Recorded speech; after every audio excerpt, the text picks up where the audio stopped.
नमस्कार विद्यार्थी मित्रांनो, इकॉनॉमिक्स स्टडी या यूट्यूब चॅनलवरती तुम्हा सर्वांचं पुन्हा एकदा स्वागत आहे।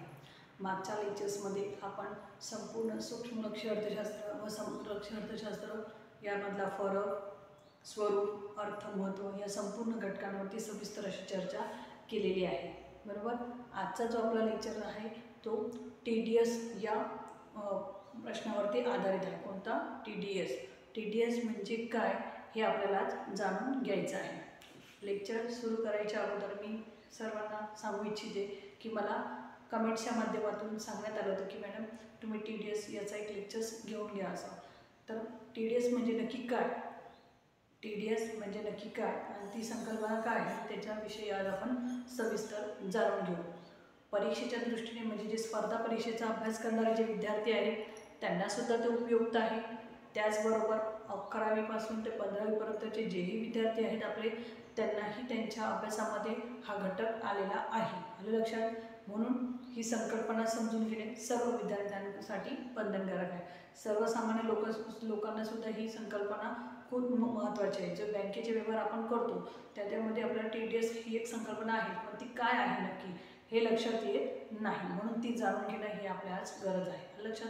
म्हणून आजची जी संकल्पना आहे TDSची ती संपूर्ण आज तुम्ही समजून घ्या। TDS म्हणजे नक्की काय, कशाला म्हणतात TDS, कोण कापतो तो TDS किंवा कशा संदर्भात असतो तो, संपूर्ण व्यवहारात कशामध्ये वापरला जातो आणि त्याची संकल्पना आपल्याला कशी समजेल याच्याविषयी आज आपण संपूर्ण सविस्तर चर्चा करणार आहोत। लेक्चर्स आवडलं तर लाईक करा, सबस्क्राईब करा आणि आपल्या सर्व मित्रमैत्रिणींना शेअर करायला विसरू नका।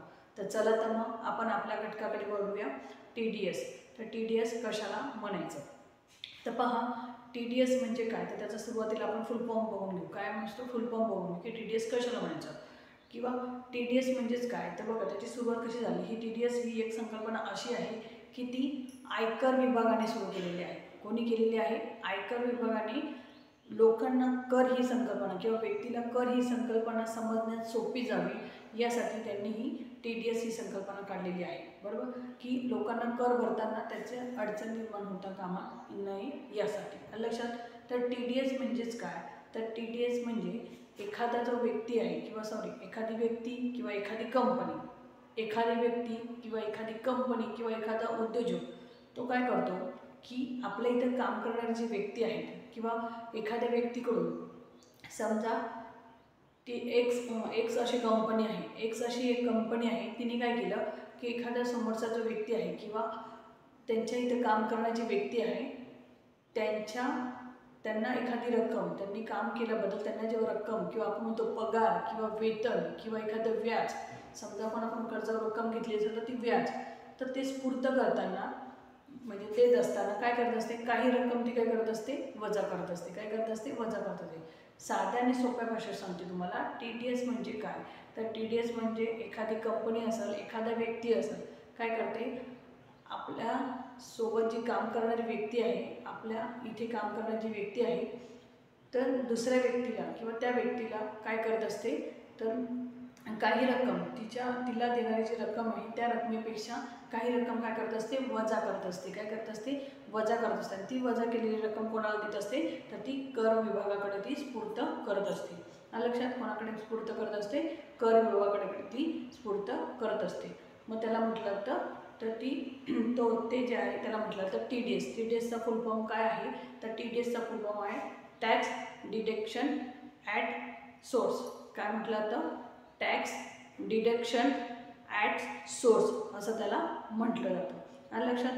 म्हणजेच काय टॅक्स डिडक्शन ॲट सोर्स म्हणजेच काय तर आपल्या पगारातली काही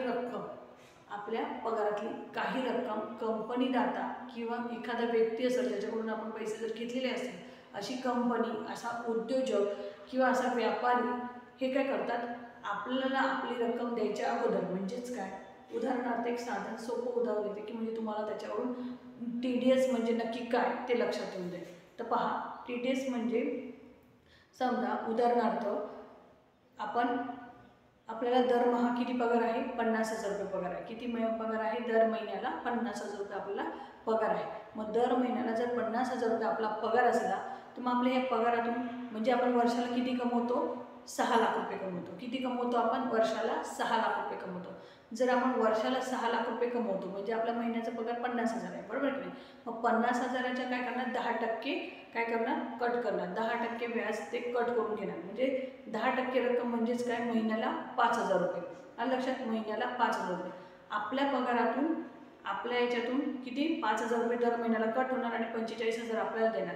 आणि जे 5,000 आहे ती कंपनी आता काय करते? मग ती टॅक्स डिपार्टमेंटकडे म्हणजे आयकर विभागाकडे ती रक्कम जमा करत असते. आलं लक्षात?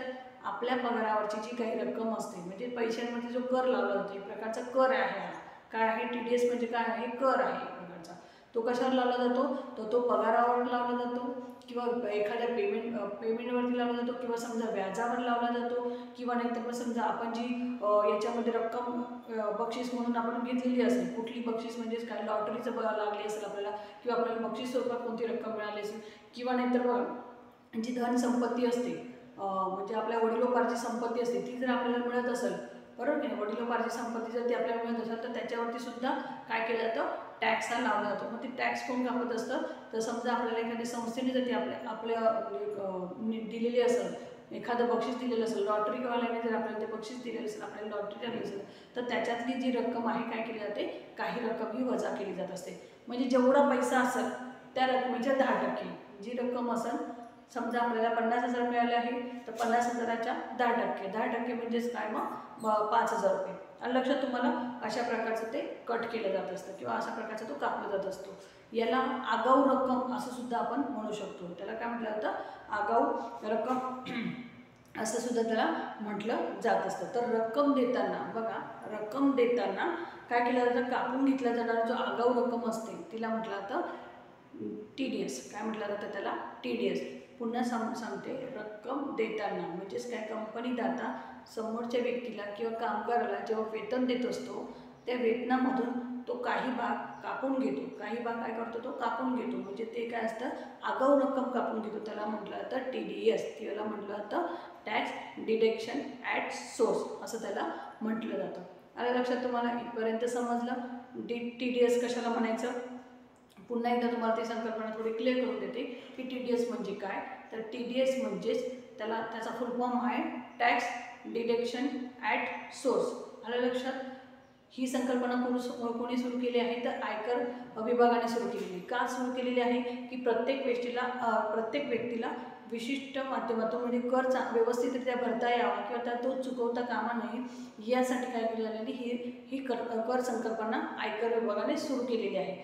कशा पद्धतीने ती कर संकल्पना राबवली आहे? तर समजा एखादी कंपनी असेल, एखादी व्यक्ती असेल किंवा एखादा उद्योजक असेल, तो काय करतो? आपल्या इथे जे काम करणारी व्यक्ती असेल, विशिष्ट आपल्या समोरील व्यक्ती असेल, त्या व्यक्तीला काय करतात? त्याच्या रकमेला म्हणजे त्यांना जी रक्कम त्या व्यक्तीला द्यायची आहे त्या रकमेपेक्षा काही रक्कम काय केली जाते? वजा केली जाते. आलं लक्षात? काय केली जाते? वजा केली जाते. आणि ती रक्कम कुठे दिली जाते? तर ती कराची वजावट केली जाते. कशाची? रकमेची वजावट केली जाते. ती वजा केलेली रक्कम किंवा ती वजा केलेला जे कर असेल तो कुठे भरला जातो? मग तो आयकर विभागाकडे स्फूर्त केला जातो. कोण करत असतं? कंपनीदाता करत असतो किंवा व्यावसायिक करत असतो किंवा जर समजा त्या व्यक्तीला लॉटरी लागलेली असेल तर तो लॉटरीवाला असतो, तो करत असतो. आलं लक्षात तुम्हाला? अशा प्रकारची ही काय आहे? TDS ही संकल्पना आहे. ती आता TDS हा कधी कापला जातो? TDS हा कधी कापला जातो? कोणाचा कापला जातो? याविषयीची आपण सविस्तर माहिती आता पाहून घेऊ. कशा प्रकारचा तो कर कापला जातो आणि कशावरती तो कर लावला जातो. आलं लक्षात तुम्हाला? ते आपण ती संकल्पना थोडी पाहून घेऊ कशा पद्धतीने तो कर कापला जातो. थांबा एक मिनिट. पहा विद्यार्थी मित्रांनो, TDS हा किती कापला जातो? आता बघा, TDS हा किती कापला जातो किंवा कोणाचा कापला जातो याविषयीची माहिती आपण याच्यात बघत आहोत. तर TDS किती कापला जातो हे कशावरून समजतं आपल्याला? तर ते सॅलरी स्लिपवरून समजतं. कशावरून? Salary slip. आता जो व्यक्ती एखाद्या कंपनीमध्ये काम करत असेल किंवा व्यावसायिक संस्था असते, उद्योग संस्था, त्याच्यामध्ये काम करत असेल तर प्रत्येक महिन्याला आपल्याला पगाराची स्लिप मिळत असते, बरोबर? मग त्या स्लिपमध्ये त्याचा उच्चार केला जातो की तुमचा TDS म्हणजे तुमचा जो पगार आहे त्याच्यावरती तुमचं किती सॅलरी कापली गेलेली आहे, किती प्रमाणात TDS कापला गेलेला आहे याविषयीची माहिती मिळते. त्याचबरोबर फॉर्म नंबर जो 16 आहे त्याच्यावरती सुद्धा पगाराची संबंधित संपूर्ण तपशील असतो. बघा, आपण जेव्हा एखाद्या आपल्याला बांधायचं असेल किंवा आपल्याला म्हणजे हे करायचं असेल, काही एखाद्या ठिकाणी इन्व्हेस्टमेंट करायची असेल किंवा आपल्याला कर्जाऊ रक्कम काढायची असेल, तेव्हा आपल्याला बँक काय मागत असते, बँक स्टेटमेंट मागत असते. स्टेटमेंट मागत असते म्हणजेच काय, तर आपल्या सॅलरी स्लिपचं संपूर्ण माहिती मागत असते. मग तेव्हा ती कुठे मिळते आपल्याला, तर ती फॉर्म नंबर 16 ही संपूर्ण जी मिळत असते ती आपल्याला कंपनीमधून मिळते. तर तो एक प्रकारचा फॉर्म नंबर 16 आहे. त्याला काय म्हटलं जातं, फॉर्म नंबर 16. तर त्याच्यामध्ये संपूर्ण आपल्याला पगाराविषयीची संबंधित माहिती त्याच्यामध्ये दिलेली असते. आलं लक्षात तुम्हाला, तर पगारासंबंधी संपूर्ण माहिती दिलेली असते. त्याचबरोबर हा फॉर्म नंबर 16A आहे, याच्यामध्ये शिवाय मिळालेले उत्पन्न, आपल्याला पगाराशिवाय जर समजा आपल्याला जास्त आगाऊ रक्कम मिळालेली असेल, किती प्रमाणात मिळालेली आहे, कुठून मिळालेली आहे, याच्याविषयीची संपूर्ण माहिती त्याच्यामध्ये दिलेली असते. आलं लक्षात. हे TDS किती कापला जातो, त्याच्यामधली माहिती सॅलरी स्लिपमध्ये मिळते. त्याचबरोबर फॉर्म नंबर 16 म्हणजे एक अशा प्रकारचा फॉर्म आहे तो, की त्याच्यामध्ये तुमच्या प्रत्येक महिन्याची स्टेटमेंट दिलेलं असतं. आलं लक्षात. प्रत्येक महिन्यात तुम्हाला किती पगार होतो, किती कट होतो, याविषयीची संपूर्ण माहिती त्याच्यामध्ये दिलेली असते. आलं लक्षात तुम्हाला. आता आपण बघूया की त्याची वेबसाईट पण आहे. ती कोणती आहे ती वेबसाईट, तर ती आपल्याला वेबसाईट बघायची आहे. तर बघा, वेबसाईट बघून घेऊ आपण. तर ही बघा तुमची वेबसाईट कोणती आहे ती.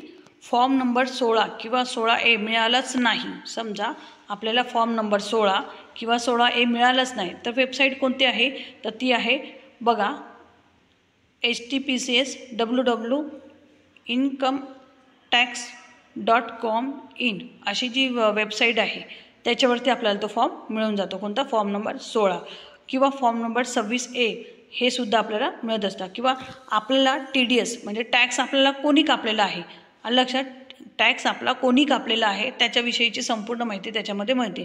किंवा किती कापलेलं आहे हे सुद्धा त्याच्यामध्ये आपल्याला संपूर्ण त्या फॉर्म नंबर 16मध्ये समजून येतं. आलं लक्षात. आता बघा, समजा एखादा जो व्यक्ती आहे, पहा, एखादा जो व्यक्ती आहे जो करपात्र नाही आहे, तरी त्याचा कट केला गेलेला आहे. मग आता करपात्र कोणाला म्हणायचं, किंवा कोणाचे हे कट होतात, पैसे कोणाचे कट होतात, कर कोणाचा कट होतो, याविषयीची आपल्याला माहिती घ्यायची आहे. तर बघा, ज्याचं म्हणजे प्रत्यक्ष करापेक्षा जास्त, आता 50,000पेक्षा जर कमी उत्पन्न असेल, तर बघा, जे पहिलेचे जे कर रचना होती, त्या कर रचनेच्या याच्यानुसार आपल्याला काय करण्यात आलं होतं, की त्या व्यक्तीचा कर आपण कापू शकत नाही असं सांगण्यात आलं होतं. आलं लक्षात. तर बघा, कोणता व्यक्ती हा करपात्र आहे किंवा एखाद्या व्यक्ती करपात्र नसून सुद्धा जर त्याचा कर कापला गेला, एखादा व्यक्ती करपात्र नसून सुद्धा जर त्याचा कर कापला गेला, तर काय करावं लागतं, तर बघा, पगार करपात्र नसल्यास तरी TDS कापला गेला तर बँकेतील ठेवीवरतील व्याजावरती TDS हा कापला जातो. समजा एखाद्या व्यक्तीचा करपात्र नाही आहे पण तरी बी कापला गेला, तर बँकेकडे जाऊन तिथे बँकेमध्ये आपण माहिती घेऊ शकतो की जर समजा आता एखाद्या व्यक्तीची ठेवीवरती व्याज 40,000पेक्षा जास्त असलं तर त्यांचासुद्धा TDS कापला जातो. प्रत्येक महिन्याला एखाद्याची ठेवीवरचं जे हे असेल ते वाढलेलं असेल तर काय केलं जातं, बँकेतील ठेवीवरती व्याजावरती काय केला जातो, TDS हा कापला जातो. आलं लक्षात तुम्हाला. जर एखाद्या व्यक्तीचा पगार कमी असेल पण तरी बी पैसे TDS कापला गेलेला असेल तर आपण बँकेमध्ये जाऊन विचारणा करू शकतो. तर बँकेमध्ये बरोबर आपल्याला समजून येतं की आपला जी आपण रक्कम ठेवतो, कोणती ठेवीवर आपण ठेवतो, बॅलन्स ठेवतो किंवा बचत ठेवतो, बरोबर की नाही, त्याच्यावरती सुद्धा व्याज लावला जातो. हा व्याज दर कधी लावला जातो, जेव्हा 40,000पेक्षा जेव्हा तुमची रक्कम जास्त असेल तेव्हा तुमच्या ह्याच्यातला TDS हा लागू होत असतो. आलं लक्षात तुम्हाला. त्याचबरोबर TDS कपात टाळण्यासाठी बँकेमध्ये फॉर्म नंबर 16G किंवा 16H भरून घ्यावा लागतो. आलं लक्षात.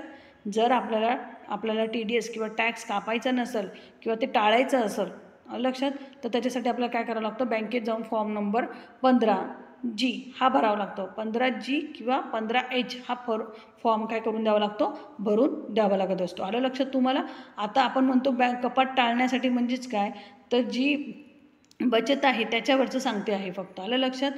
त्याच्यावरच आपण हे करू शकतो. परंतु जर आपला पगार 50,000पेक्षा जास्त असला तर मात्र कोणत्याही परिस्थितीत आपला TDS हा कापला जात असतो. आलं लक्षात तुम्हाला.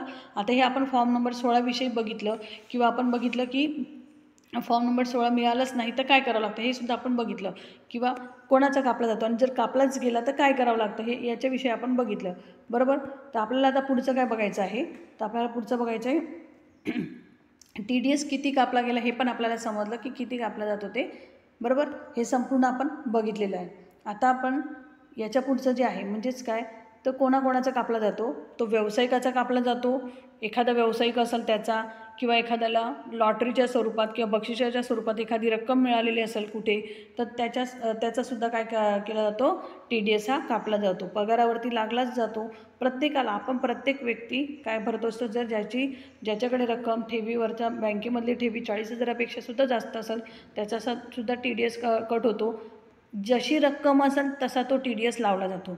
रक्कम जास्त असेल तर TDS जास्त लावला जातो. रक्कम कमी असेल किंवा करपात्र नसेल तर त्या व्यक्तीला तो कर भरावा लागत नाही. परंतु जो व्यक्ती करपात्र आहे, आता जे मोलमजुरी करणारे आहेत ते करपात्र नाही आहेत.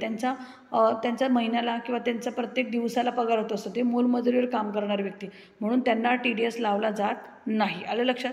परंतु जे कंपनीमध्ये काम करतात, जे व्यावसायिक आहे किंवा ज्यांना मालमत्ता मिळालेली आहे, म्हणजेच काय, वडिलोपार्जित मालमत्ता मिळालेली आहे, त्या व्यक्तींना TDS हा भरावा लागत असतो. आलं लक्षात तुम्हाला. लेक्चर आवडलं असेल, TDS ही संकल्पना समजलेली असेल तर सर्वांनी लाईक करा, सबस्क्राईब करा, आपल्या सर्व मित्रमैत्रिणींना शेअर करा. याच्याविषयीची अजून संपूर्ण माहिती आपण पुढच्या लेक्चर्समध्ये अजून घेऊयात.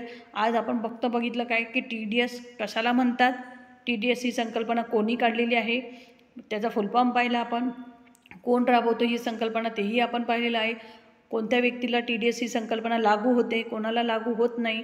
लक्षात. याविषयीची आपण संपूर्ण माहिती आपल्या या लेक्चरच्या माध्यमातून बघितलेली आहे. लेक्चर आवडलं असेल लाईक करा, सबस्क्राईब करा आणि सर्व मित्रमैत्रिणींना शेअर करा. आलं लक्षात. भेटूया पुढच्या लेक्चरला. सो थँक्यू अँड धन्यवाद.